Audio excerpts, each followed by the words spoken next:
Tinanggal ko ang pangalan ng kaisa-isa kong anak sa aking huling habilin. Oo, tama ang narinig ninyo. Ang lahat ng aking ari-arian, ang 7 restaurant na itinayo ko mula sa pawis at dugo.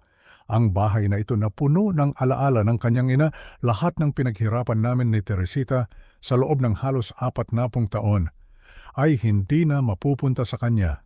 Hindi na kay Marco. Marahil, iniisip ninyo, anong klaseng ama ang gagawa nito sa sarili niyang anak? Anong klaseng halimaw ang kayang talikuran ang sarili niyang kadugo? Ang sagot ay isang amang nasaktan ng lubos, isang amang tinuring na kasangkapan, isang amang naging target ng kasakiman ng sarili niyang supling. Ang desisyong ito ay hindi bunga ng galit, hindi ito paghihigante, ito ay katarungan. Ang lahat ay nagsimula sa isang tawag sa telepono, isang tawag na matagal ko nang hinintay, isang tawag na akala ko ay simula ng paghihilom pero iyon pala ay simula ng isang bangungot. Isang taon na ang lumipas mula nung huli kaming mag-usap ni Marco, isang taon ng nakabibinging katahimikan. Ang huling pag-uusap namin ay nauwi sa sigkawan tungkol sa pera, syempre. Ano pa ba? Humihingi siya ng malaking halaga para sa isang investment na sa pandinig ko ay kahina-hinala. Nang tumanggi ako, sinabihan niya ako ng mga salitang tumarak sa aking puso, na makaluma ako na hindi ko naiintindihan ang mundo ngayon, na pinipigilan ko ang kanyang pag-asenso. Umalis siyang galit na galit at mula noon, wala na akong narinig mula sa kanya. Ang bawat araw sa loob ng isang taong iyon ay isang pakikibaka. Ang bahay na ito na dating puno ng tawanan ni Teresita ay naging isang malaking kahon ng kalungkutan. Kakausapin ko ang kanyang larawan sa ibabaw ng piano. Teresita, mahal ko, ano kaya ang gagawin mo kung narito ka? Alam mong mas malambot ang puso mo kaysa sa akin. Siguro ay napapayag ka na niya. Pero alam ko sa sarili ko na si Teresita, kahit gaano pa kamahal ang aming anak, ay may matalas na pakiramdam. Malalaman niya kung may mali. Lagi niyang sinasabi sa akin, Jose, ang pera ay kasangkapan lang. Pero ang pagiging tapat at masipag, iyan ang tunay na kayamanan na maipapamana natin kay Marco. Iyon ang mga prinsipyong sinubukan naming ituro sa kanya mula pagkabata. Ibinigay namin ang lahat. Hindi kami mayaman noon. Nagsimula kami sa isang maliit na karinderya sa Quezon City. Ako ang nagluluto, si Teresita ang kahera. Si Marco pagkatapos ng klase ay nagpupunas ng mga mesa. Nakikita ko ang determinasyon sa kanyang mga mata noon. O baka naman, iyon lang ang gusto kong makita. Habang lumalaki ang aming negosyo, lumalaki rin ang mga pangarap ni Marco. Pero parang nag-iba ang direksyon. Ang pangarap niya ay hindi na tungkol sa pagpapalago ng aming pinaghirapan, kundi tungkol sa mabilis na pagyaman, mga sasakyan, mga mamahaling relo, mga biyahe sa ibang bansa. Marcos, mga bagay na hindi namin naranasan dahil ang bawat pisong kinikita namin ay muli naming ipinupuhunan sa negosyo. Para sa kanya, para sa kinabukasan niya. Iyon ang pinakamalaking kabalintunaan. Ang lahat ng pagsasakripisyo namin ay para sa kanya. Ngunit ang mga pagsasakripisyong iyon ang nagbigay sa kanya ng buhay na hindi niya pinaghirapan at iyon marahil ang sumira sa kanya. Isang gabi, habang naghuhugas ako ng iisang plato, iisang baso, at iisang kubyertos, ang simbolo ng aking kalungkutan, biglang tumunog ang telepono. Ang tunog ay parang kidlat sa katahimikan ng gabi. Kinabahan ako. Sino ang tatawag ng ganitong oras? Nang makita ko ang pangalan sa screen, Marco, huminto ang pagtibok ng puso ko. Isang taon na walang kahit isang text man lang. At ngayon, tumatawag siya, nanginginig kong sinagot ang tawag. Hello? Itay?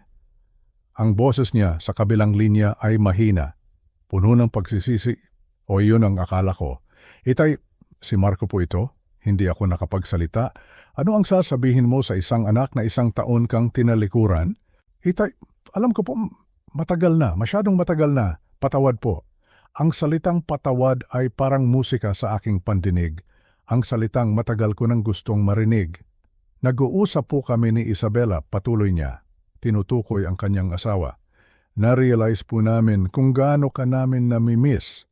Namimiss po namin ang pamilya. Pamilya. Isang salitang kayang-kaya niyang bitawan, pero isang salitang matagal na niyang tinalikuran. Ngunit ang puso ng isang ama ay isang bagay na mahina, isang bagay na laging umaasa. "Po, bakit ka napatawag, anak?" "Itay," sabi niya, at sa pagkakataong iyon, narinig ko ang isang pamilyar na tono mula sa kanyang pagkabata.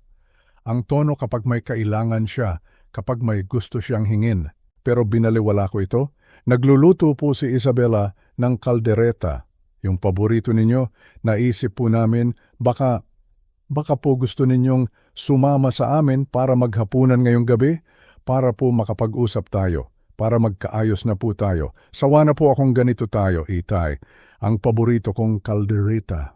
Ang paalala ng mga linggo noong buhay pa si Teresita, kung saan ang buong bahay ay napupuno ng amoy ng nilaga at ng halakhak naming tatlo. Ginamit niya ang isang alaala na napakasagrado sa akin, at gumana ito. "Sige anak," sabi ko, "ang boses ko ay nanginginig sa tuwa. Pupunta ako." Pagkatapos ng tawag, napaupo ako sa aking silya. Niyakap ko ang larawan ni Teresita.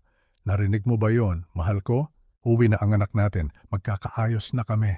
Ang hindi ko alam, ang imbitasyong iyon ay hindi para sa muling pagsasama. Isa iyong patibong. Ang hindi ko alam, ang bawat salitang lumabas sa kanyang bibig ay isang kasinungalingan. Ang hindi ko alam na sa gabing iyon, habang paupo ako sa kanilang grandiosong hapagkainan sa kanilang mansyon sa Ayala, Alabang, na ipinagtataka ko kung paano nila nabili, ay mayroon na silang plano. Isang masamang plano. Isang plano na walang puwang sa puso ng isang tunay na anak. Ang plano nila, painumin ako ng alak na may droga, isang kemikal na magpapawala sa aking matinong pag-iisip, hanggang sa malasing ako at hindi ko na alam ang aking ginagawa. At para saan? Para mapirma ko ang mga dokumentong maglilipat sa kanila ng lahat. Ang aking mga negosyo, ang aking mga ipon, ang aking bahay, ang buong buhay na pinaghirapan namin ng kanyang ina. Ang mana na dapat ay para sa kanya, ngunit dahil sa kanyang pagkainip at kasakiman, ay gusto na niyang kunin sa marahas na paraan. Walang utang na loob. Iyan ang tawag dito. Isang malaking sampal sa alaala ng kanyang ina, isang paglapastangan sa lahat ng aming pagsasakripisyo. Akala nila ay nagtagumpay sila. Akala nila, isa na lang akong matandang malungkot at madaling lokohin. Isang matandang sabik sa pagmamahal ng anak, kaya't handang ibigay ang lahat. Ngunit nagkamali sila ng akala. Nakalimutan nila kung sino ang nagtayo ng imperyong sinubukan nilang nakawin. At ang pinakamalaki nilang pagkakamali ay ang pagmamaliit sa isang taong hindi nila kilala. Isang taong nasa anino lang, nagmamasid.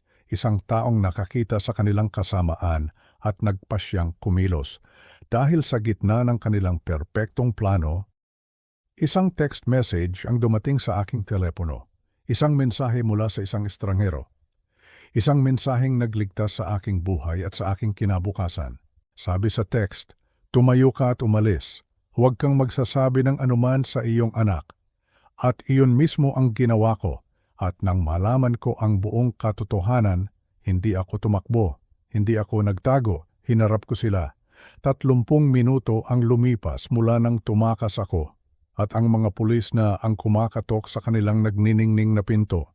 Hindi ito paghihiganti. Ito ay katarungan. Bago tayo magpatuloy, mangyaring mag-subscribe sa channel at ipaalam sa amin sa comments section kung saan kayo nakikinig. Matapos kong ibaba ang telepono, isang kakaibang pakiramdam ang bumalot sa akin. Isang pakiramdam na matagal ko nang hindi naramdaman, pag-asa. Ang katahimikan sa bahay ay hindi na parang isang mabigat na kumot na nakapatong sa akin.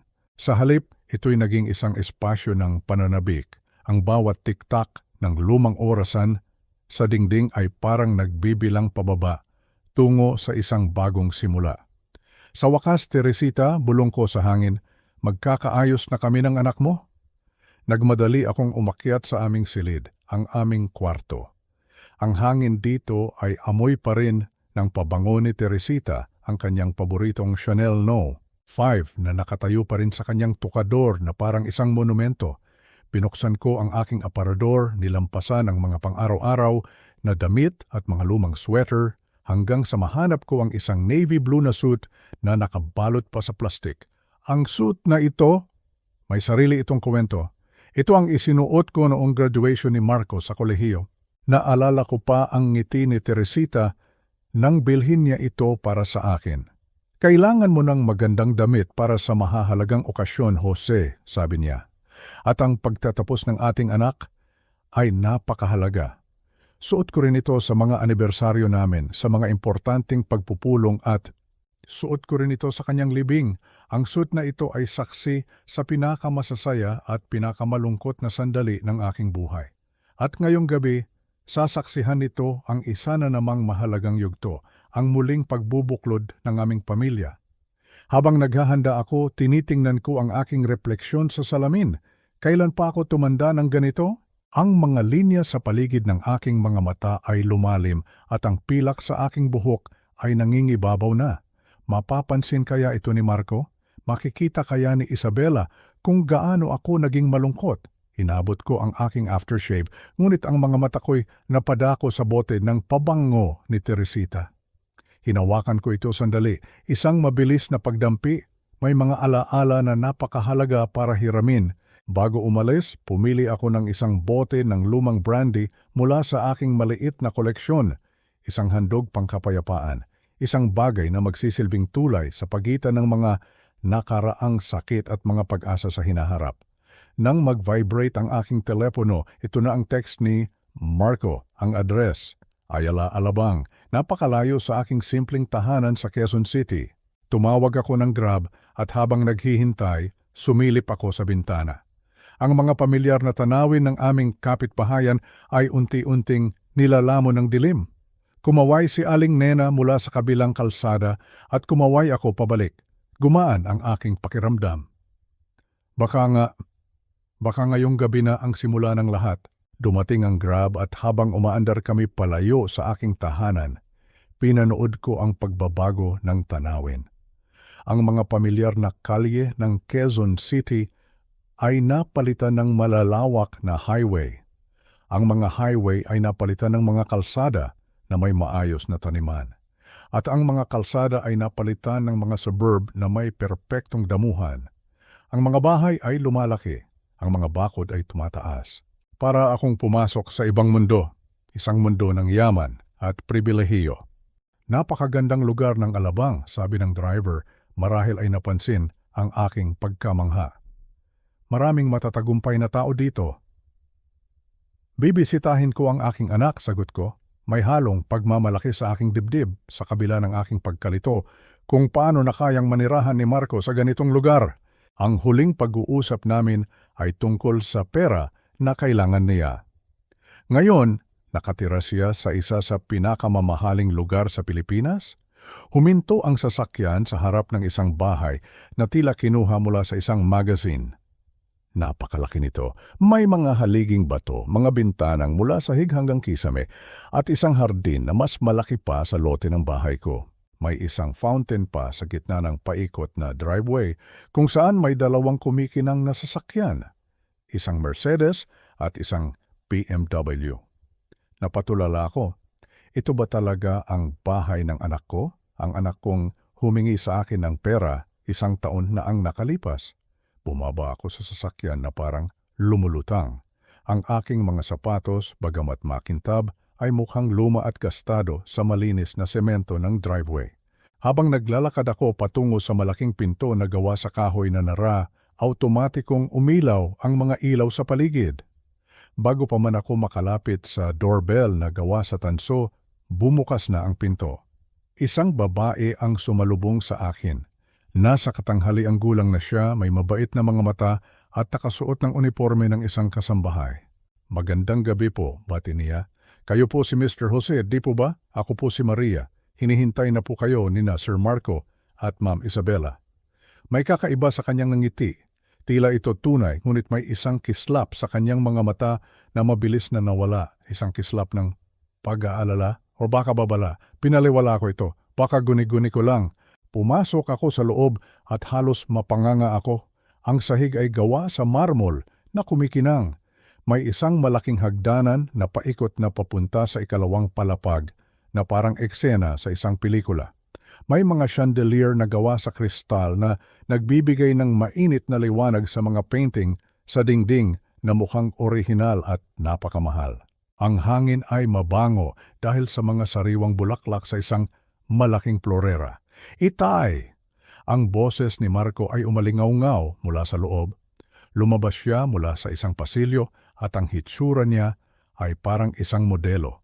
Mamahaling suit, perpektong gupit at mga ngipin na mas maputi kaysa dati. Sinalubong niya ako ng isang mahigpit na yakap. Napakatagal ng yakap na iyon. Hindi ito yakap ng pananabik, kundi yakap ng desperasyon. Ang gwapo ninyo, Itay, sabi niya, habang tinitingnan ako mula ulo hanggang paa. Ang kanyang mga mata, may pasasalamat, pero mayroon ding pagkabalisa. At pagkatapos ay lumitaw si Isabela, ang kanyang asawa. Napakaganda niya sa kanyang sutlang damit. Ang kanyang mga alahas ay simple ngunit halatang mamahalin. Ngumiti siya, isang perpektong ngiti na parang ininsayo. Jose, sabi niya at hinalikan ako sa pisngi. Ang kanyang pabango ay napakmahal. Masaya po kaming narito kayo. Sinubukan kong ngumiti pabalik habang nililibot ng aking mga mata ang buong lugar. Ang yaman, ang karangyaan. Hindi ka panipaniwala ang lugar na ito, sabi ko. Paano ninyo? Real estate po, Itay. Mabilis na sagot ni Marco. Ang kanyang tawa ay medyo pilit at malakas.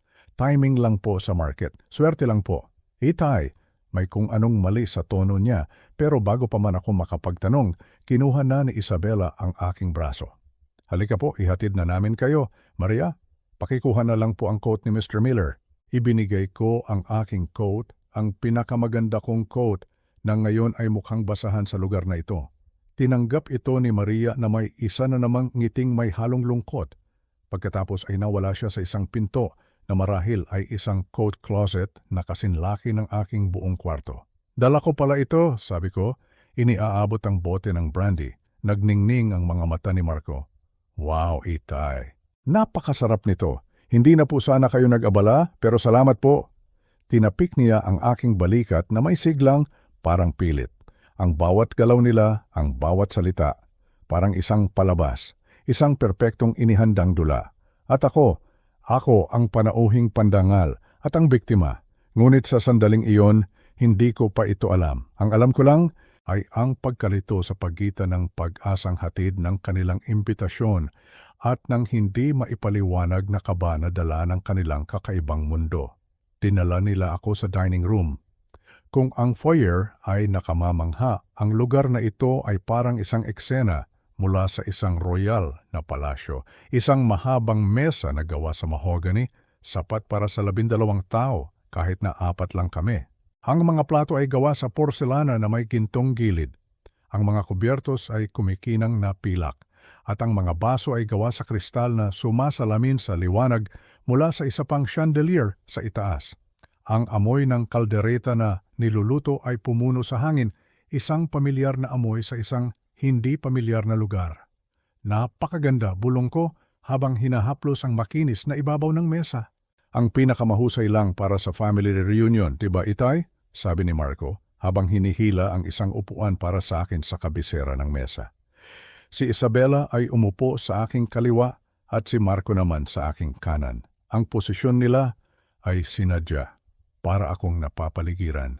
Bawat reaksyon ko, bawat galaw ko ay kanilang nakikita. Tahimik na lumitaw si Maria mula sa kusina, may dalang mga pampagana na inayos na parang mga maliliit na obra maestra. Simulan natin sa brandy mo, Itay, masayang sabi ni Marco habang binubuksan na ang bote na dala ko.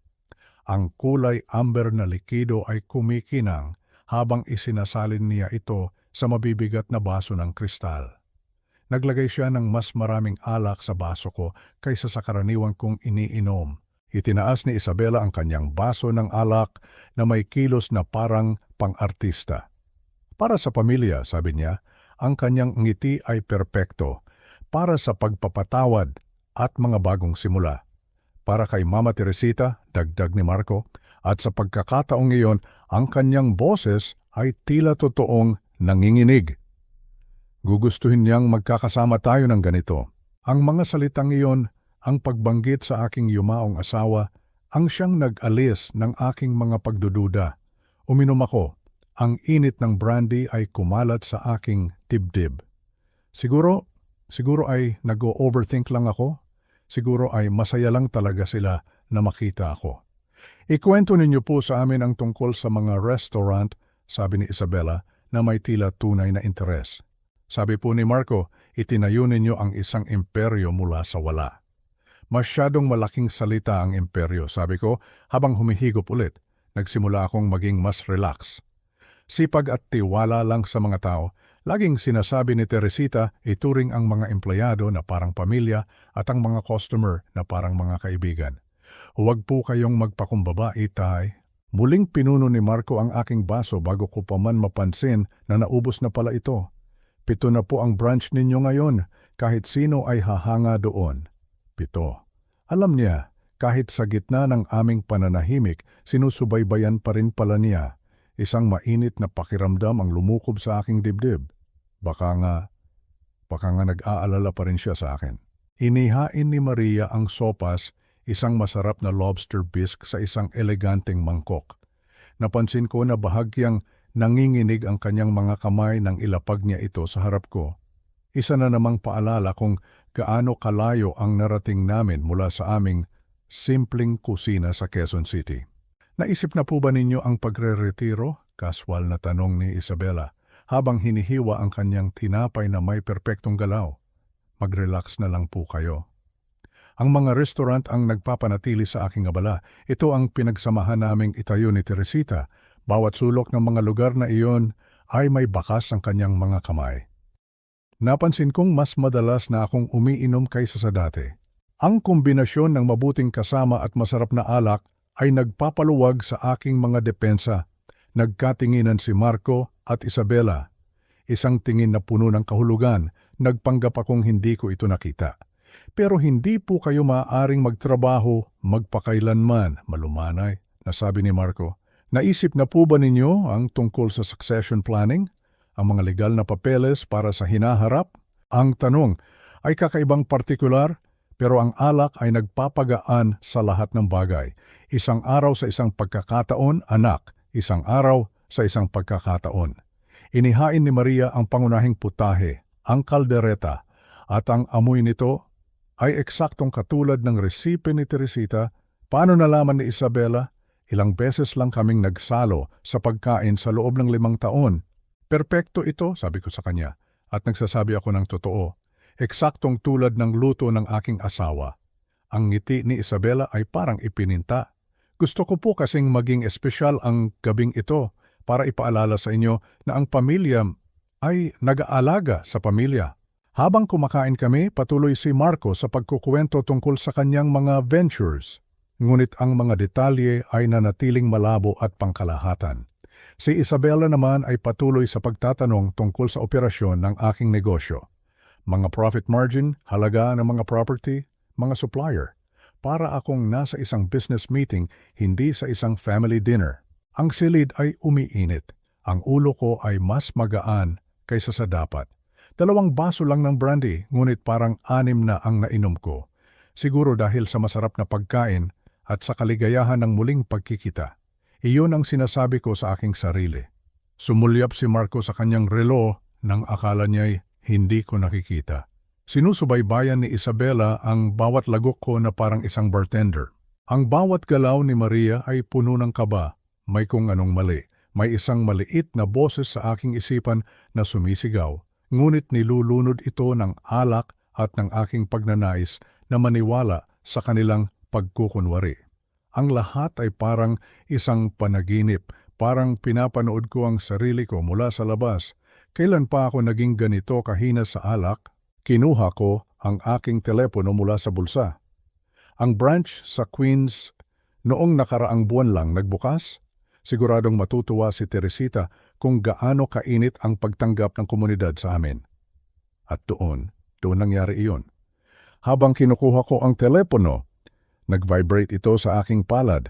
Ang vibration ay gumulat sa akin. Paumanhin, sabi ko habang tinitingnan ang screen.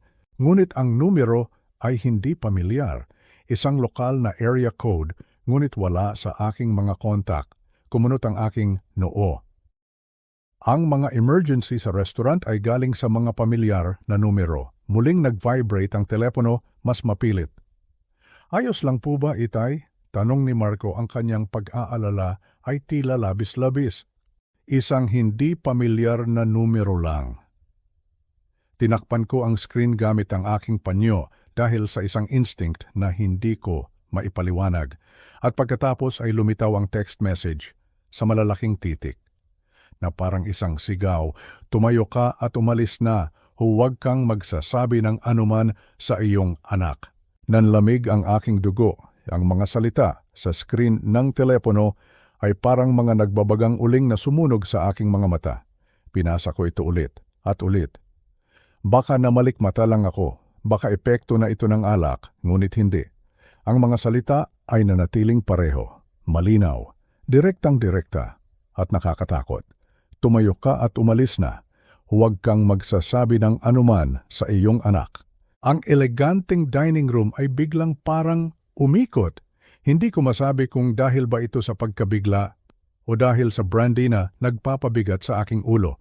Ang mga kumikinang na chandelier, ang mga mamahaling plato, ang perpektong mukha ng aking anak at manugang, lahat ay biglang nagkaroon ng isang madilim na anino. Para akong nasa isang pelikulang suspense at ako ang bida na hindi alam na siya na pala ang susunod na biktima. Itay? Ang boses ni Isabella ay parang nanggagaling sa napakalayo kahit na 1 metro lang ang layo niya. Namumutla po kayo? Sigurado po ba kayong ayos lang kayo? Paano ka aarting normal kapag ang mundo mo ay biglang gumuho? Pinilit kong kontrolin ang aking mukha, pinilit kong ngumiti kahit na ang pakiramdam ko ay gusto kong sumigaw. Gamit ang nanginginig na mga kamay, maingat kong ibinalik ang telepono sa aking bulsa. Ayos lang ako, sabi ko. Ang boses ko ay halos hindi lumabas. Medyo nabigla lang ako sa bigat ng pagkain, ngunit hindi ako ayos. Hindi ako ayos kahit kaunti.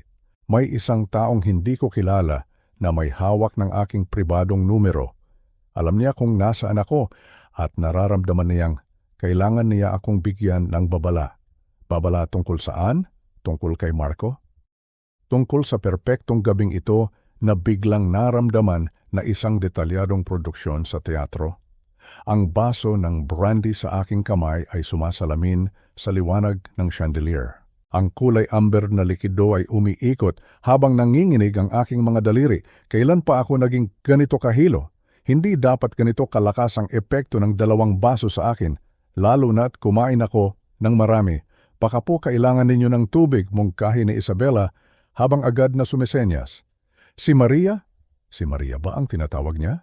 Si Marco ay nakatitig sa akin, ang kanyang mga mata ay matalas. Sigurado po ba kayong ayos lang kayo, Itay? Bigla po kayong namutla kanina. Sigurado ako. Ang pagsisinungaling ay mas madaling lumabas kaysa sa inaasahan ko. Kailangan kong magpanggap, kailangan kong manatiling kalmado. Kailangan ko lang mawalang galang na muna sandali. Sa banyo po ba? Siyempre po. Itinuro ni Marco ang pasilyo. Pangalawang pinto sa kaliwa. Hihintayin po namin kayo. Magdadala si Maria ng dessert.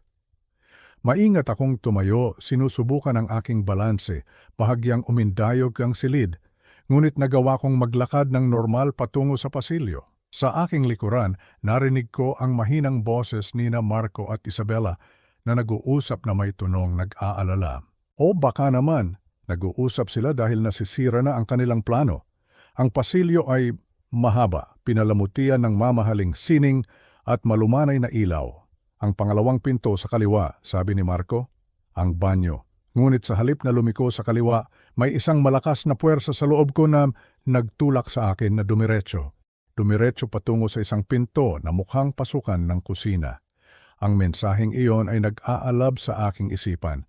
Kung sino man ang nagpadala nito, May alam siyang hindi ko alam.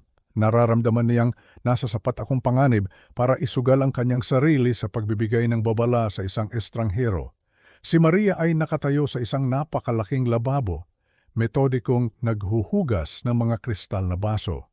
Nakatalikod siya sa akin ngunit hindi niya ako pinansin kahit na siguradong narinig niya ang aking mga yapak sa marmol na sahig. Nagpatuloy siya sa kanyang ginagawa na parang hindi ako nakikita. Ang pinto sa likod ng kusina ay naroon lang ilang hakbang mula sa kanya. Patungo ito sa isang hardin, kalayaan, sariwang hangin. Isang lugar para makapag-isip ng malinaw, malayo sa mapagmasid ng mga mata ni Marco at Isabela. Dahan-dahan akong naglakad, nilampasan si Maria. Inaasahan kong lilingon siya, tatanungin kung saan ako pupunta o tatawagin ang aking mga host. Ngunit hindi siya lumingon, hindi siya gumalaw. Pagaman, napansin ko na bahagyang nanigas ang kanyang mga balikat nang dumaan ako. Iyon ba ay isang senyales na alam niya na sinasadya niyang hayaan akong makatakas? Tahimik na bumukas ang pinto at lumabas ako sa isang perpektong hardin na parang sa isang country club. Automatikong umilaw ang mga ilaw. Tinatanglawan ang aking daan sa perpektong damuhan patungo sa isang gate sa likod ng bakod. Ang aking telepono ay parang isang mabigat na bato sa aking bulsa, dala-dala ang misteryosong babala na parang isang bombang sasabog anumang oras. Mas binilisan ko ang aking lakad, ang aking sapatos ay bahagyang dumudulas sa mamasa-masang damo. Wala na akong pakialam sa mga mancha o sa aking itsura. Ang mahalaga ay ang makalayo. Pumukas ang gate sa isang tahimik na kalsada na napapalibutan ng mga mansyon na marahil ay tirahan ng mga milyonaryo at ng kanilang mga sikreto. Kinamit ko ang nanginginig kong mga daliri para muling buksan ang aking telepono. Pinuksan ko ang Grab app at humiling ako ng sasakyan, isang kanto ang layo mula sa address ni Marco. 5 minuto hanggang sa pagdating ng sasakyan. 5 minuto para magpasya kung ako ba ay paranoid lang o inililigtas ko ang aking sarili mula sa isang tunay na panganib. Ang telepono sa aking kamay ay parang isang ebidensya.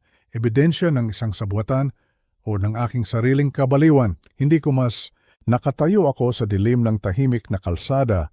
Ang malamig na hangin ng gabi ay dumadampi sa aking pisngi, ngunit hindi nito kayang palamigin ang apoy ng takot at pagkalito sa aking dibdib. Ang bawat anino mula sa mga puno ay parang isang halimaw na nagbabantay. Ang bawat tunog, yang huni ng mga kuliglig, ang malayong tahol ng aso, ay parang isang babala. Tiningnan ko ang aking telepono, 4 na minuto na lang. 4 na minuto hanggang sa dumating ang aking kaligtasan. Bawat segundo ay parang isang oras. Sa aking isipan, nakikita ko ang imahe ni Marco at Isabela. Siguro ngayon, nagtataka na sila. Siguro ngayon, kinakatok na nila ang pinto ng banyo. Gaano katagal bago nila mapagtanto na wala ako doon? Gaano katagal bago nila mapagtanto na ang kanilang perpektong plano ay nasira na ang telepono sa aking kamay? Ito ang ebidensya ng aking kabaliwan o ng kanilang kasamaan. Hindi ko pa alam kung alin. Ngunit ang mensaheng iyon, ang mga malalaking titik na iyon, ay nag-trigger sa bawat instinct ko para mabuhay. Isang instinct na matagal nang natutulog. Naalala ko ang laging sinasabi sa akin ni Teresita, "Jose, makinig ka sa iyong kutob. Huwag mong baliwalain ang maliit na boses sa iyong isipan na nagsasabing, may mali. Iyan ang iyong anghel na bantay." At ngayong gabi, ang aking anghel na bantay ay dumating sa anyo ng isang text message, isang ilaw, isang pares ng headlights ang lumitaw sa dulo ng kalsada, dahan-dahang lumalapit. Ito na ba? Ito na ba ang Grab? Ang puso ko'y kumabog ng mas mabilis. Naglakad ako palabas mula sa anino, itinaas ang aking kamay. Huminto ang sasakyan sa tabi ko, isang simpleng sedan.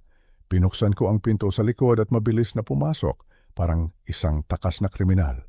"Magandang gabi po," bati ng driver. "Ba kayo po ba si Jose?"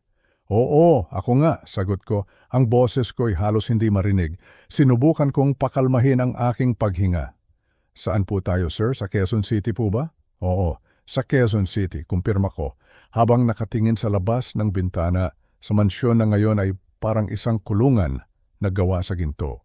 Habang umaandar kami palayo, ang bawat metro ay parang 1 kilometro ng kaligtasan sa pagitan ko at ng panganib na iniwan ko. Sinubukan kong isipin ang mga nangyari, ang mainit na pagtanggap, ang mamahaling pagkain, ang mga pilit ng ngiti, ang mga kakaibang tanong, at ang alak. Ang alak, ang brandy, ang pagkahilo, hindi normal yon. Alam kong hindi normal yon.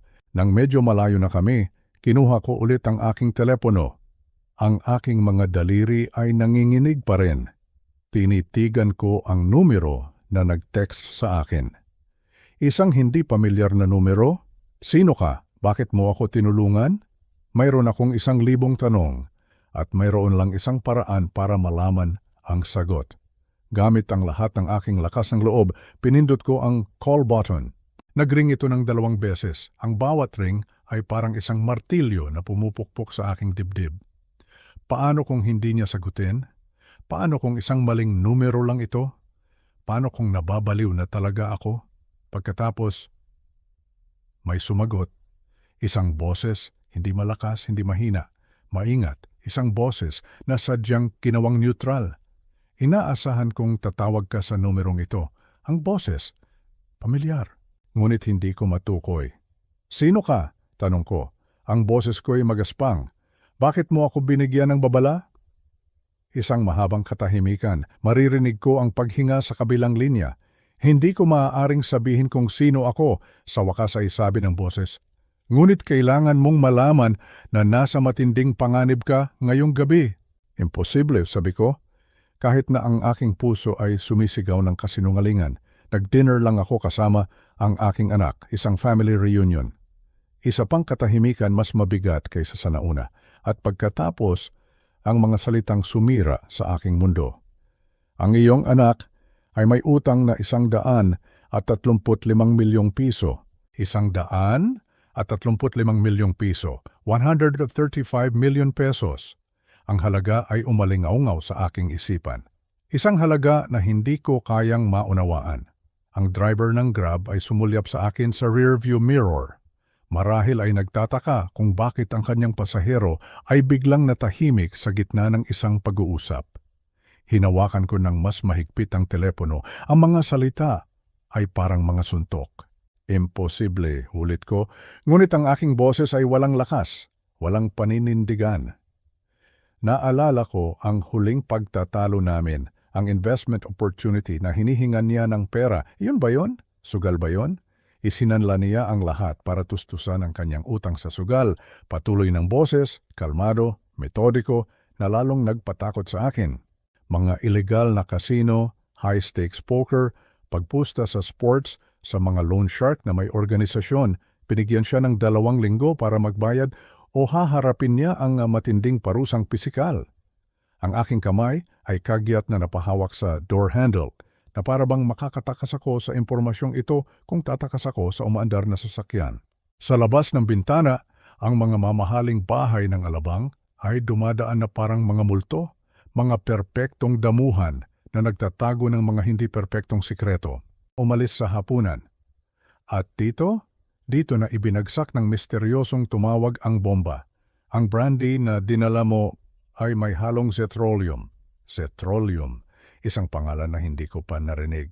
Ngunit ang tunog nito ay nakakakilabot. Pinapalakas nito ang epekto ng alak ng 5 beses, patuloy ng boses, na walang emosyon.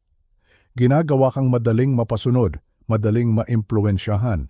Ang mga legal na dokumento ay nakahanda na. Paglilipat ng lahat ng iyong ari-arian sa restaurant at negosyo, isang power of attorney na nagbibigay sa iyong anak ng ganap na kontrol. Ang tanging kulang na lang ay ang iyong pirma. Ang mga salita ay tumama sa akin na parang isang pisikal na suntok. Ang kakaibang pagkahilo, ang paraan kung paano ako tinamaan ng 2 baso na parang 6. Ang aking pagiging mas bukas sa pag-uusap tungkol sa mga detalye ng negosyo na karaniwan kong itinatago. Naalala ko ang pananabik ni Marco na buksan agad ang aking regalo. ang maingat na pagsubaybay ni Isabela sa aking pag-inom, ang kanilang sabay na pagpuno sa aking baso bago ko pa man ito mapansin. Lahat ay isang plano, isang masama at kalkuladong plano. Ang aking anak, ang aking kaisa-isang anak, ay tinangka akong lasunin at nakawan. Hindi ko na malayan na tumutulo na pala ang aking mga luha ng sakit, ng pagtataksil. Paano? Paano mo nalaman ang lahat ng ito? Tanong ko, ang boses ko'y basag na. Hindi iyon mahalaga, sagot ng boses. Ang mahalaga ay nakatakas ka bago ka pumirma ng anuman. Ang cetrolium, kapag hinaluan ng alak, ay maaring magdulot ng mga memory gap. Madali nilang masasabi na kusang loob mong inilipat ang lahat.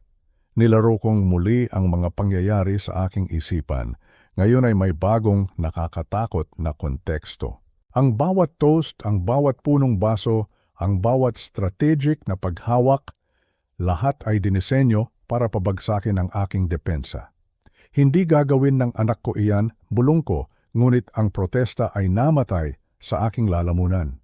Ang batang lalaki na dati nagpapatulong sa akin na basahan siya ng mga kwento bago matulog, ay lumaki na para maging isang lalaking desperado na kayang lasunin ang sarili niyang ama. Ang mga loan shark ay nagbigay sa kanya ng 2 linggo. Ang deadline na iyon ay sa loob ng 11 araw. Bakit? Bakit mo ako tinutulungan? Sa wakas ay tanong ko, dahil mali ang kanilang binalak, dahil karapatan mong malaman ang katotohanan tungkol sa mga taong pinagkakatiwalaan mo. Ang misteryosong tumawag ay may alam sa mga detalyeng hindi dapat malaman ng isang estranghero. Ang halaga ng utang, ang pangalan ng droga, ang mga detalye ng ilegal na dokumento, isang taong may malapit na access sa sabuatan ni Marco at Isabela. Sino ka talaga? Isang pamilyar na boses, isang maingat na boses, isang taong hindi pinapansin, at bigla nagkaroon ng linaw ang lahat. Ang kanyang kaba habang nagsiserve, ang pag-iwas niya sa tingin, ang sinasadya niyang hindi pagkilos nang dumaan ako sa kusina. Maria? Ang realisasyon ay tumama sa akin na parang kidlat, katahimikan sa kabilang linya, at pagkatapos, isang mahinang buntong hininga. Ang katahimikan ay sapat ng sagot. Maria. Ang pangalan ay lumabas sa aking mga labi na parang isang panalangin, ang tahimik na kasambahay, ang babaeng halos hindi ko napansin sa gitna ng karangyaan. Siya pala ang aking anghel na bantay, ang kanyang kaba kanina. Hindi iyon dahil sa takot na mabasag ang isang mamahaling plato, iyon ay takot para sa akin. Ang kanyang pag-iwas sa tingin, hindi iyon dahil sa hiya. Iyon ay dahil alam niya ang madilim na sikretong itinatago ng mga ngiti ng kanyang mga amo. At ang kanyang pananahimik nang dumaan ako sa kusina, yun pala ang kanyang paraan ng pagtulong sa akin, ang kanyang paraan ng pagsasabing, tumakas ka na habang may oras pa. Salamat, sabi ko sa telepono, at ang mga salitang iyon ay hindi sapat para ipahayag ang bigat ng pasasalamat sa aking puso. Salamat Maria, iniligtas mo ang buhay ko. Huwag po muna kayong magpasalamat sa akin, sagot niya. Ang kanyang boses ay hindi na neutral, kundi puno ng tunay na pag-aalala. Malalaman na po nila na wala kayo sa banyo. Si Sir Marco, desperado po siya. Sapat ang kanyang desperasyon para subukan ulit. At baka sa susunod ay mas mapanganib na pamamaraan. Ang Grab ay patuloy sa pagtakbo patungo sa Quezon City. Ang bawat kilometro ay naglalayo sa akin mula sa mansyon, ngunit hindi nito kayang ilayo ang katotohanan. Tiningnan ko ang aking telepono, 3 missed calls mula kay Marco. Siguro nagtataka na sila kung ano ang ginagawa ko ng ganito katagal sa banyo. Ano ang dapat kong gawin? Tanong ko. Ang aking isipan ay blanko. Ang isipan ng isang negosyante na sanay humarap sa mga problema ay biglang hindi gumagana. Dahil ito ay hindi isang problema sa negosyo. Ito ay isang problema ng pamilya, isang problema ng puso. Protektahan ninyo ang inyong sarili, payo ni Maria. Magpalit po kayo ng mga kandado. Ipaalam ninyo sa inyong mga abogado ang nangyari. Ilipat ninyo ang inyong mga pera sa mga account na hindi alam ni Sir Marco.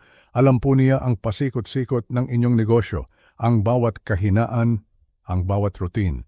Tama siya. Itinuring kong tagapagmana si Marco. Itinuro ko sa kanya ang lahat, ang mga pangalan ng aming mga supplier, ang lokasyon ng aming mga bank account, ang mga password sa aming mga sistema. Ibinigay ko sa kanya ang mga susi sa kaharian. Hindi ko alam na gagamitin niya ito para sirain ang mga pader. Sir, malapit na po tayo sa Brooklyn, sabi ng driver. Napansin ang aking pagkabalisa. Okay lang po ba kayo diyan sa likod? Tumango lang ako, hindi nagtitiwala sa aking boses na magsalita. Sa telepono naririnig ko ang matatag na paghinga ni Maria, naghihintay sa susunod kong tanong, "Tetestigo ka ba kung aabot ito sa korte?"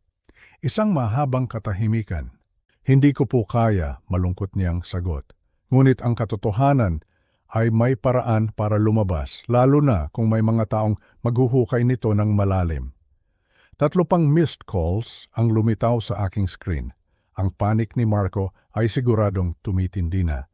Ang ilang minuto sa banyo ay naging isang malinaw na pagkawala. Sa lalong madaling panahon, malalaman niyang sinadya kong tumakas. At ang desperasyon ay gagawin siyang mapanganib. Mag-ingat po kayo ng husto, babala ni Maria. Ang mga taong desperado ay gumagawa ng mga desperadong desisyon. May 11 araw ang inyong anak para maghanap ng 135 milyong piso o haharapin niya ang mga kahihinatnan na mas malala pa sa pagkabangkarote. At pagkatapos, natapos ang tawag, naiwan akong mag-isa sa malumanay na jazz music ng Grab driver at sa bigat ng ganap na pagkawasak ng aking pamilya. Sa isang gabi, nabawi ko ang aking anak at nawala rin siya. Natutunan ko ang presyo ng tiwala at ang halaga ng pagiging inosente. Nag-vibrate ang aking telepono. Isang text mula kay Marco. "Itay, nasan ka na po? Nag-aalala kami ng husto." Tinitigan ko ang mensahe. Ang mga salitang puno ng peking pag-aalala. Ang lalaking nagpadala ng mga salitang iyan ay binalak akong lasunin hanggang mawalan ako ng malay at nakawin ang lahat ng pinaghirapan namin ni Teresita. Pinura ko ang mensahe ng hindi nagre-reply. "Sir, malapit na po tayo sa Quezon City Bridge," sabi ng driver. "Sa orihinal na address pa rin po ba ang punta ninyo?" Tumingin ako sa labas sa mga ilaw ng lungsod na sumasalamin sa madilim na tubig. Sa unahan ay ang kaligtasan, ang aking tahanan, ang aking komportabling silya kung saan buhay ang alaala ni Teresita. Ngunit sa likuran, sa New Jersey, ay naghihintay ang isang paghaharap. Sa kauna-unahang pagkakataon sa aking buhay, kailangan kong pumili. Pumili sa pagitan ng pagprotekta sa aking sarili at sa pagprotekta sa kung ano ang natitira sa aking pamilya. Kinuha ko ang pitaka ko at mula doon, inilabas ko ang isang lumang litrato. Ang litrato namin ni Teresita noong aming kasal. Ang mga gilid nito ay malambot na dahil sa maraming taon ng paghawak. Ang kanyang ngiti ay kasing liwanag ng araw na ipinangako namin sa isa't isa na magtatayo kami ng isang bagay na makabuluhan. Hindi siya uurong sa mahihirap na pag-uusap. Hindi niya kailanman pipiliin ang kaginhawahan kaysa sa paggawa ng tama. "Hindi ka tatakbo, mahal ko," pulong ko sa kanyang larawan. Nahuli ng driver ang aking tingin sa rearview mirror. "Ayos lang po ba talaga kayo, sir?" At sa sandaling iyon, isang desisyon ang nabuo sa aking isipan. Isang desisyon na kasing tigas ng bakal. Umayos ako ng upo. Ang takot ay napalitan ng determinasyon. "Hindi," sabi ko sa driver. "Hindi ako ayos." Tumingin ako sa kanya sa salamin. "May kailangan akong tawagan. Pagkatapos, babaguhin natin ang ating destinasyon." Muli kong kinuha ang aking telepono, ngunit hindi na ang numero ni Maria ang aking tinipa. Ang mga daliri ko'y nanginginig habang pinipindot ko ang 3 numerong magbabago sa lahat. 9, 1, 2 ring. Pagkatapos ay isang profesional na boses. "Emergency Services, ano po ang inyong emergency?" Huminga ako ng malalim. Ang mga salitang lumabas sa aking bibig ay parang galing sa isang estranghero. Parang mga linya sa isang teleserye.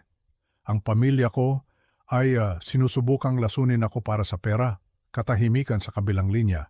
Siguro ay nagulat ang dispatcher.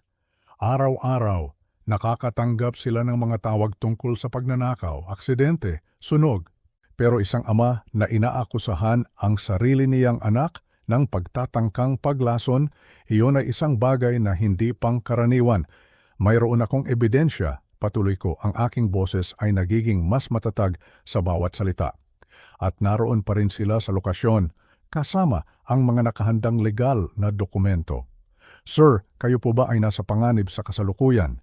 Mabilis na tanong ng dispatcher.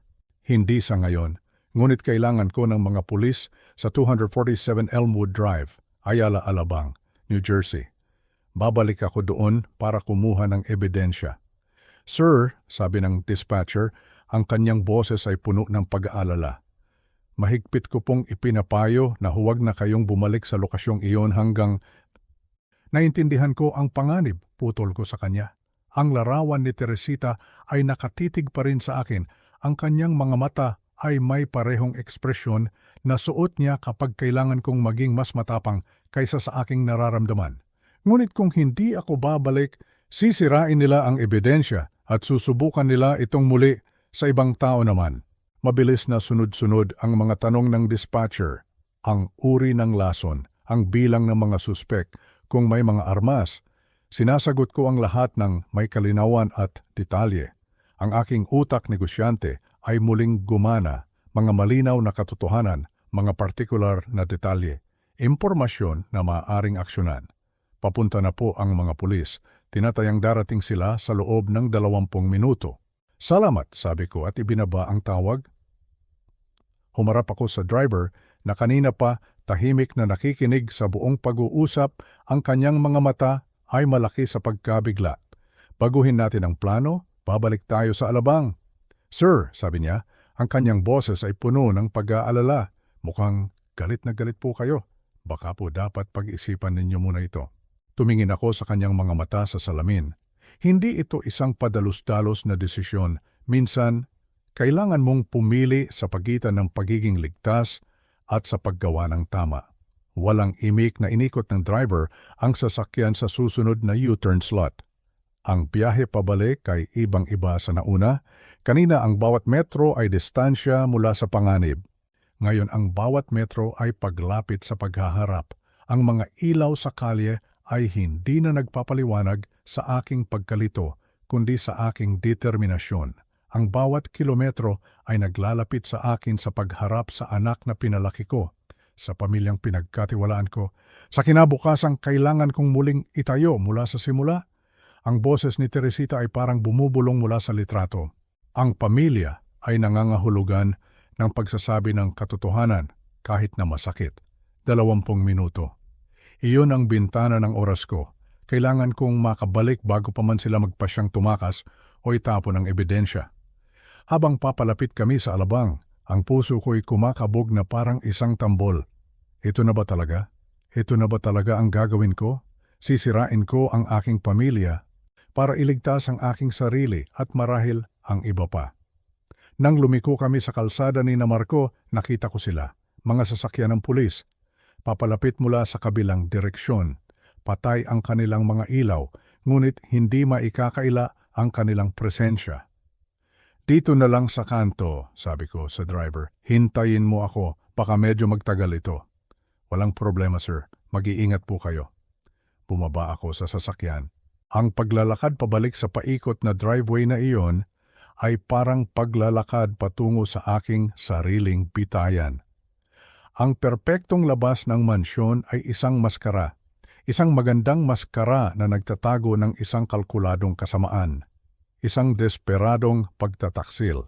Nanginginig ang aking kamay habang inaabot ko ang doorbell, oras na para harapin ang aking anak. Ang tunog ng doorbell ay umalingaw-ngaw sa loob ng mansyon na parang isang kampana ng kamatayan. Mabilis na mga yapak ang narinig kong papalapit, masyadong mabilis para sa isang normal na pag-aalala. Biglang bumukas ang pinto. Si Marco, ang kanyang mukha ay isang pinaghalong relief at suspetsa. Itay, nasaan po kayo galing? Ang kanyang ngiti ay parang ipininta. Nag-alala kami ng husto. Pinilit kong gawing puno ng pagsisisi ang aking boses. Paumanhin anak, kailangan ko lang ng sariwang hangin. Medyo nahilo ako sa masarap na pagkain. Nahilo? Tumiim ang kanyang mga mata. Halos kalahating oras po kayong nawala. Akala ni Isabela ay may masamang nangyari sa inyo? Nakalimutan ko ang oras. Napakaganda pala ng lugar ninyo dito. Napalayo ang aking paglalakad. Lumitaw si Isabela sa likod ni Marco, ang kanyang mamahaling damit ay may kunot na dahil sa kaba. Ang kanyang perpektong maskara ay sandaling nahulog, nagpapakita ng purong panik sa ilalim. Jose, tinakot ninyo kami. Hinawakan niya ang aking braso, ang kanyang mga daliri ay bahagyang nanginginig. Kuminhawa na po ba ang pakiramdam ninyo? Oo, mas mabuti na, salamat. Hinayaan ko siyang gabayan ako pabalik sa loob. Napansin kung paano nanatili ang kanyang hawak ng mas matagal at mas mahigpit. Kailangan ko lang i-clear ang aking isip. Ang foyer ay parang mas maliit ngayon. Masikip. Bawat mamahaling detalye ay nagpapaalala sa akin ng dugong perang ipinambili sa ilusyong ito ng tagumpay. Baka po naparami kayo ng inom kanina, sabi ni Isabela. Ang kanyang tawa ay malutong. Halika po, ikuha namin kayo ng tubig. Salamat, pero sa totoo lang, gusto kong maupo ulit. Sadyang naglakad ako patungo sa dining room. Kung ayos lang. Nagkatinginan si Marco at Isabela, isang tingin na hindi ko dapat nakita.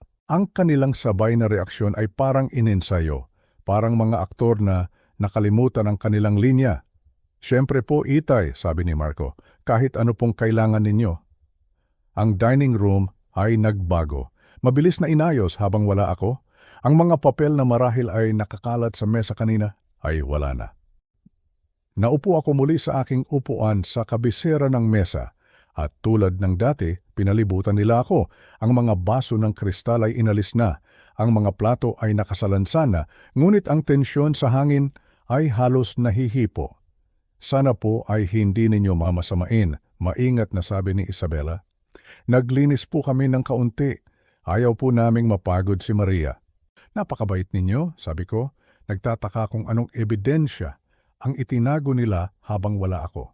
Si Marco ay nagtambol ng kanyang mga daliri sa mesa, isang ugali niya, mula pagkabata na nagpapakita ng kanyang pagkabalisa. So Itay, okay na po ba talaga kayo? Wala nang pagkahilo o pagkalito? Ang tanong ay may double meaning na nagpanggap akong hindi ko narinig. Malinaw na malinaw, anak.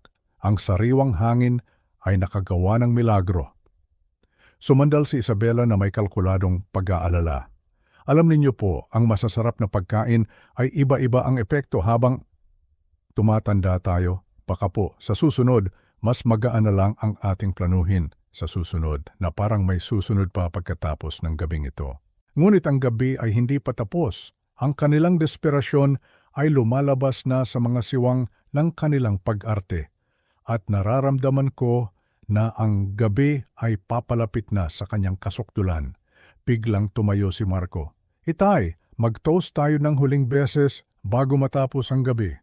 At habang pinapanood ko siyang nanginginig na nagsasalin ng brandy sa isang bagong baso, alam ko na ito na ang huling akto ng kanilang dula. At ako ay handa ng ibagsak ang kurtina.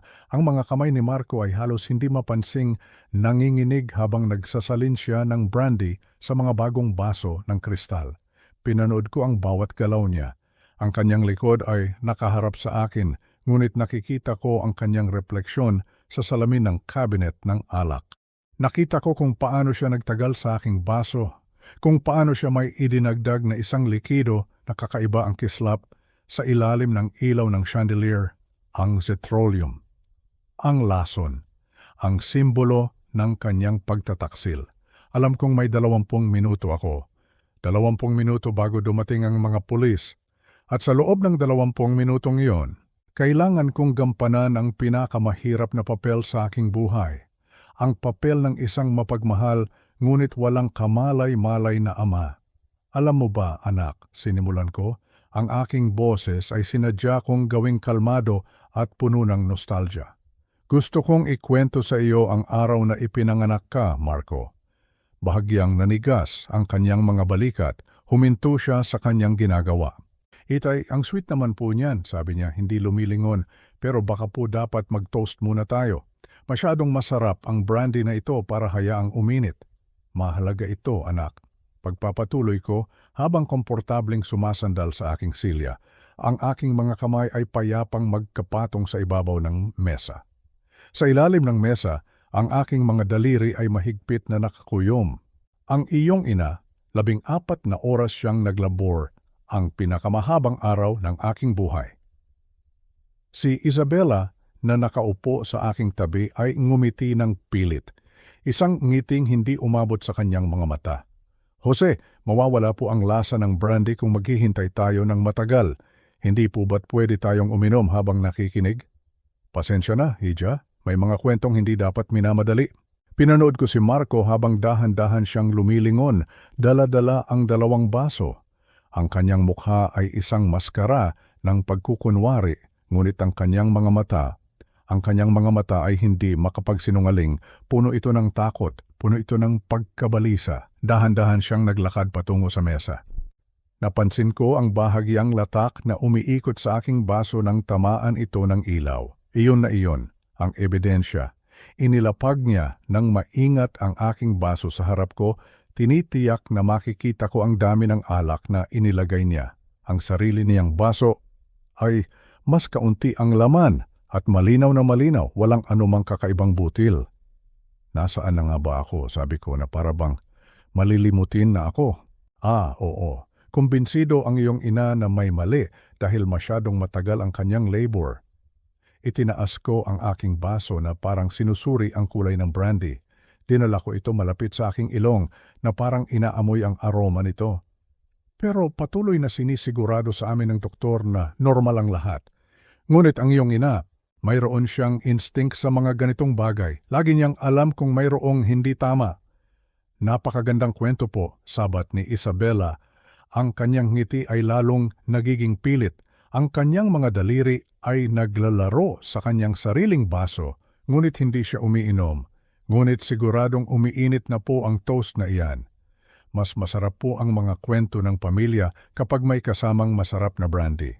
Dahan-dahan kong inikot ang aking baso, pinapanood ang mga dayuhang butil na sumasayaw sa kulay amber na likido, zetrolium. Sapat para gawin akong sunod-sunuran, sapat para pirmahan ko ang pagtatapos ng lahat ng pinaghirapan namin ni Teresita. Ang sama ng loob ay nagsimulang umakyat sa aking lalamunan, ngunit pinigilan ko ito. Kailangan kong manatiling kalmado. Dahan-dahan akong tumayo, hawak pa rin ang hindi nagalaw na baso ng may lason na brandy. Ang latak sa ilalim nito ay umiikot na parang mga nagkakasala na sikreto sa kulay amber na likido. Walang pagkakamali, sabi ko. Ang aking boses ay matatag at malinaw. Tumingin ako kay Detective Cruz. Ang basong ito ay naglalaman ng zetrolium. Idinagdag ito ng aking anak para mapirma ko ang mga dokumento ng paglilipat ng negosyo. Isang junior officer ang kumuha ng baso gamit ang mga kamay na may latex gloves. Itinaas ito sa ilaw ng chandelier. Ang mga dayuhang butil ay malinaw na nakikita. Hindi maikakailang ebidensya ng isang kalkuladong pagtataksil.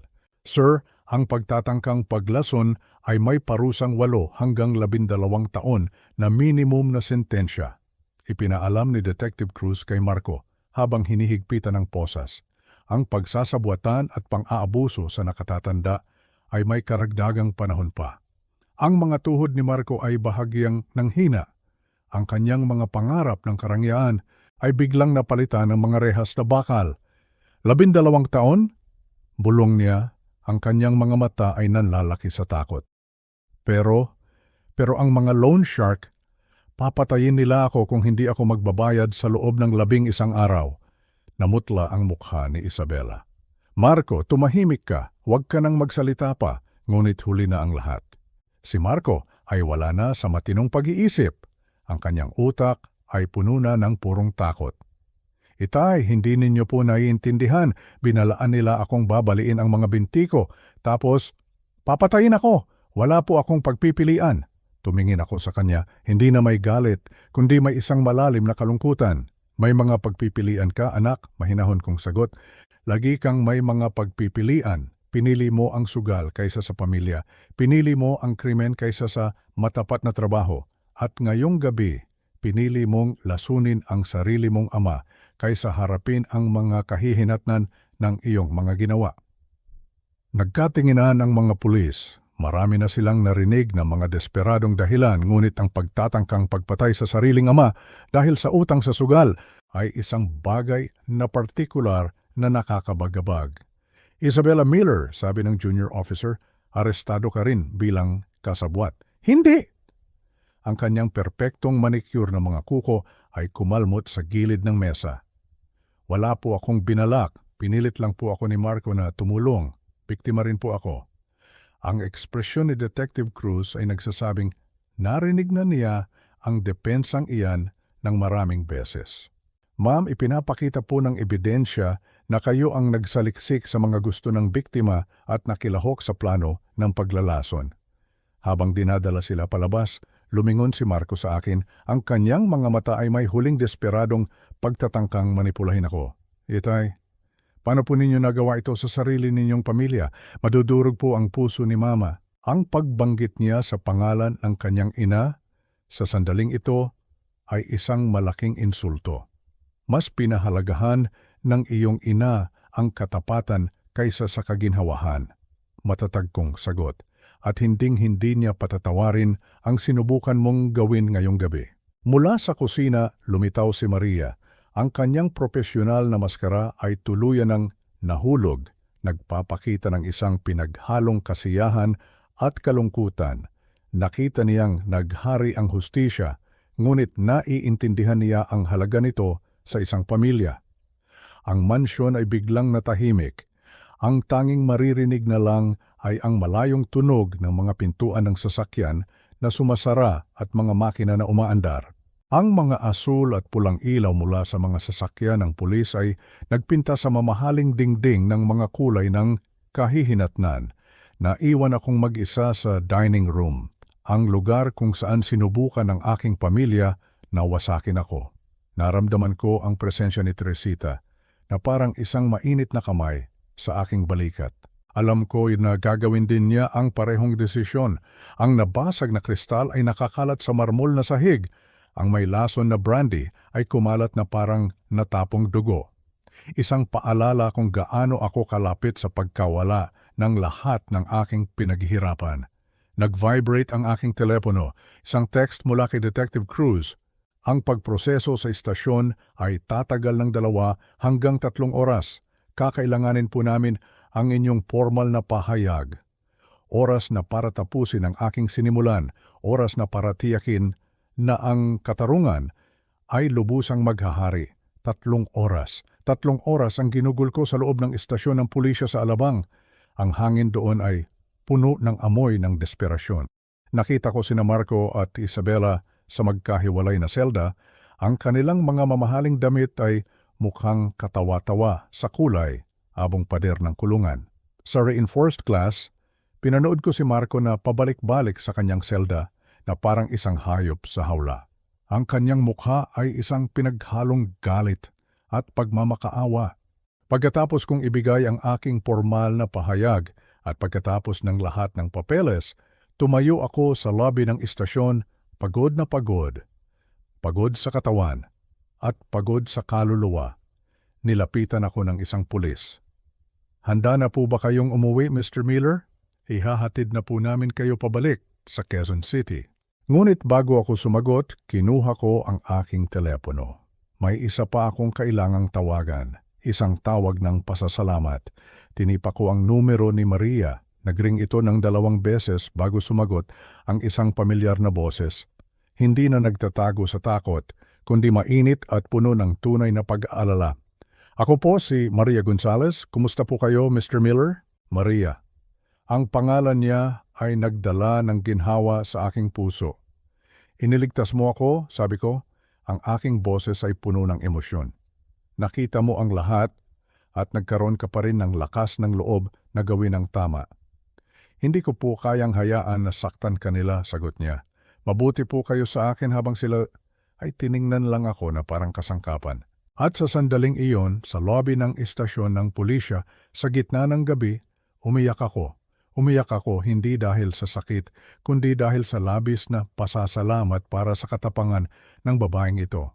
Maria, sabi ko pagkatapos kong kumalma, alam kong mawawalan ka ng trabaho dahil dito. Meron akong 7 restaurant. Kailangan ko ng manager para sa pinakabago kong branch. Isang taong lubos kong mapagkakatiwalaan. Isang taong may moral na katangian na tulad mo. Katahimikan. At pagkatapos, ang tunog ng kanyang paghikbi. Ang sahod ay 60,000 piso para magsimula. Ipatuloy ko, may mga benepisyo at lahat ng training na kailangan mo. Ang kailangan ko lang ay ang iyong katapatan. Oo po sir, sabi niya sa gitna ng kanyang pagiyak. Opo. Nang ibaba ko ang telepono, gumaan ang aking pakiramdam. Ang biyahe pabalik sa Quezon City ay tahimik. Ang aking simpleng bahay ay sumalubong sa akin na parang isang matandang kaibigan. Sa loob, ang mga larawan sa ref ay nakatitig sa akin. Maingat kong inalis ang larawan ni Marco at ni Isabela. Hindi ko sila sinira. Inilagay ko sila sa isang drawer. May mga alaalang dapat itago, ngunit hindi na dapat tinitingnan araw-araw. Ang larawan ni Teresita ay nanatili. Ang kanyang ngiti ay parang nagsasabing, tama ang ginawa mo, mahal ko. Sa aking kalendaryo, isinulat ko sa araw ng Lunes, Maria, 10 a.m. Sa ilalim nito, isinulat ko ang 2 salita. Bagong simula. Ang gabi ay malalim na, ngunit sa labas, ang Maynila ay buhay pa. Mga taong nagtatrabaho ng may dignidad, mga taong naiintindihan na ang integridad ay hindi nabibili ng pera o ninanakaw sa pamamagitan ng pagtataksil. Alam ko na mahaba pa ang daan patungo sa paghilom. Ngunit ngayong gabi, naghari ang hustisya at bukas ay isang bagong araw, isang bagong simula.